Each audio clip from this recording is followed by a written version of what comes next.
যারা জানে আর যারা জানে না এরা কোনোদিন সমান হতে পারে না। তিনি আরেক জায়গায় বলেছেন, ওয়াল্লাযীনা উতুল ইলমে দারাজাতুন, যারা এই ইলমধারী হয়েছে, আল্লাহ তাবারক তাআলা যাদেরকে জানার সুযোগ প্রদান করেছেন, তারা মহা কল্যাণে পৌঁছে গেছে। যারা জানে না এরা কোনোদিন কল্যাণে পৌঁছিতে পারে না।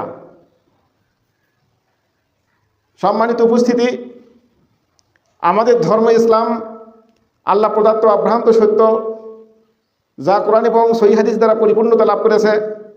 আল্লাহর পক্ষ থেকে শেষ নবী মুহাম্মদুর রাসূলুল্লাহ সাল্লাল্লাহু আলাইহি সাল্লামের মাধ্যমে আরাফাতের ময়দানে যার পরিপূর্ণতার ঘোষণা প্রদান করা হয়েছে।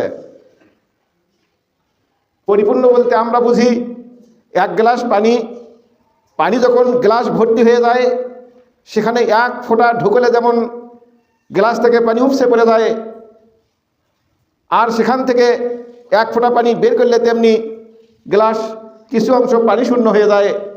ইসলাম এমন একটি ধর্ম, এমনই পরিপূর্ণ ধর্ম যে মুহাম্মদুর রাসূলুল্লাহ সাল্লাল্লাহু আলাইহি সাল্লামের মাধ্যমে অনুরূপভাবে গ্লাস ভর্তি পানি, যার ভেতরে এক ফোঁটা ঢুকানো যাবে না, যেখান থেকে বের করাও যাবে না। ঢুকলে সেটা বাড়তি হয়ে যাবে, আর বের করলে সেটা অসম্পূর্ণ হয়ে যাবে। যে ঘোষণা প্রিয় নবী মুহাম্মদুর রাসূলুল্লাহ সাল্লাল্লাহু আলাইহি সাল্লাম সাহাবায়ে কেরামের সামনে দাঁড়িয়ে বলেছিলেন যে আমি তোমাদের নিকট সেই আল্লাহ তাবারক তাআলার বাণী কি পৌঁছে দিয়েছি, সেদিন লক্ষাধিক সাহাবী বলেছিলেন, হ্যাঁ অবশ্যই আপনি পৌঁছে দিয়েছেন, আপনি কিছুই ঘাটতি রাখেননি। সে সময় আল্লাহ তাবারক তাআলার পক্ষ থেকে যে ওহী এসেছিল, যে ওহীর সারমর্ম হচ্ছে যে আজ আমি তোমাদের জন্য তোমাদের দিনকে পরিপূর্ণ করে দিলাম, তোমাদের জন্য ইসলামকে আমি মনোনীত করে দিলাম, তোমাদের জন্য আমার নিয়ামতকে আমি সম্পূর্ণ করে দিলাম। তার মানে তিনি দায়িত্বশীল প্রভু, তিনি আমাদের জন্য দায়িত্বহীন প্রভু নন। সম্মানিত উপস্থিতি, সেই পরিপূর্ণ দিন নিয়ে যোগ্য ব্যক্তি যুগ যুগ ধরে গবেষণা করবে, চিন্তা ফিকির করবে, এতে কোনো বাধা নেই। এই ইজতিহাদ বা শরীয়ত গবেষণার দুয়ার আল্লাহ তাবারক তাআলার পক্ষ থেকে কিয়ামত পর্যন্ত দরজাকে খুলে রাখা হয়েছে যোগ্য ব্যক্তিদের জন্য। ইজতিহাদ শব্দের অর্থ গবেষণা। ইজতিহাদ যে ব্যক্তি করে তাকে বলা হয় মুজতাহিদ বা গবেষক। আর এই গবেষণা তারই পক্ষে সম্ভব যার যোগ্যতা আছে। গবেষণার বিষয়বস্তু হচ্ছে পবিত্র কোরআন এবং সহিহ হাদিসের উপর ভিত্তি করে। পবিত্র কোরআন এবং সহিহ হাদিসকে সামনে রেখে সুযোগ্য ব্যক্তি গবেষণা করবে, গবেষণার নির্যাস রেজাল্ট যেটা সেটার অনুসরণ করবে।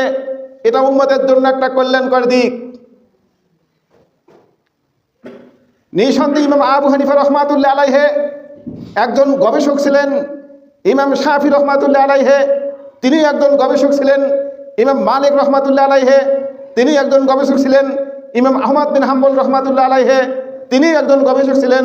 আরও অনেক গবেষক ছিলেন যারা কিয়ামত পর্যন্ত অতীতেও ছিল, আজও আছে, ভবিষ্যতেও থাকবে। এদের জন্য গবেষণার দরজা আল্লাহ তাবারক তাআলা খুলে রেখেছেন। তবে গবেষণা হতে হবে পবিত্র কোরআন এবং সহিহ হাদিস ভিত্তিক। বর্তমান সভ্যতার মাঝে, বর্তমান দিনের মাঝে গবেষণার নামে যা চালু হয়ে গেছে, যা মানুষকে অসংখ্য মাযহাব তরিকায় বিভক্ত করে ফেলছে। অথচ আল্লাহ তাবারক তাআলা বলেছেন, ইন্নাল্লাযী ফাররাকু দীনাহুম ওয়া কানু শিয়া'আন লাস্তা মিনহুম ফি শাইইন। আল্লাহ বলেন, হে নবী, যারা আপনার দিনকে টুকরা টুকরা করে ভাগ করে নিয়েছে, কশিনকালেও তাদের সঙ্গে আপনার কোনো সম্পর্ক নেই। গবেষণার মর্ম হবে একই। গবেষণার মাঝে কোনো মাযহাব তরিকার সৃষ্টি হতে পারে না। কোরআন এবং সহিহ হাদিসের গবেষণার মাঝে কোনো দলাদলি বা বিভিন্ন শয়তানি কুমন্ত্রণ আসতে পারে না। গবেষণা কোরআন এবং সহিহ হাদিসকে সামনে রেখে মানুষ যখন করবে, তখন সব গুলো একই মর্ম, একই নিয়ম, একই আল্লাহ, একই রাসূল, একই নীতিতে চলবে। সেটি হচ্ছে সঠিক গবেষণা। ইমাম আবু হানিফা রহমাতুল্লাহ আলাইহি গবেষণা করেছিলেন তৎকালীন সময়ে। তিনি একজন উঁচু দরের আলেম ছিলেন, জ্ঞানী ছিলেন। তার নিকটে মানুষ আসত, মানুষের গমনাগমন তার নিকটে এই জন্যই ছিল যে 3 বিষয়ে তিনি একজন ফকিহ ছিলেন, ফিকহ বিষয়ে তিনি আলোচনা করতেন, গবেষণা করতেন, মানুষকে তার রেজাল্ট দিয়ে দিতেন, মানুষ তার অনুসরণ করত।